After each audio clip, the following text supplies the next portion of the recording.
मित्रांनो, आपण एक नवीन आयटम चालू केलाय, वडापाव सुपारी. वडापाव सुपारीचा अर्थ असा आहे की आपली सुपारी कशी येणार हे तुम्हाला दिसणार. बघत राहा.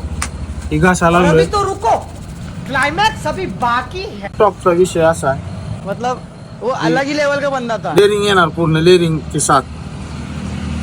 ही अशी अशी येणार. त्यानंतर तुम्हाला येणारी झाकून असं ही अशी. तुमचं पोट बी भरायला पाहिजे आणि तुमचं मन बी शांत व्हायला पाहिजे. त्यासाठी ही मी आयटम चालू केलेला. या आनंद घ्या, बघत राहा. किती बी घास, तुला माझं नावच बास. विषय खालास, बघत राहा. जी जिल्ह्यात नाही ती इथं मिळेल. वडापाव सुपारी एक नंबर क्वालिटीचा विषय. यावं लागतंय, खावं लागतंय आणि गपचूप घरी जावं लागतंय. पण जर एकदा पटांगणाला आलो ना, मग कोण येईन कोण बघतच नाही.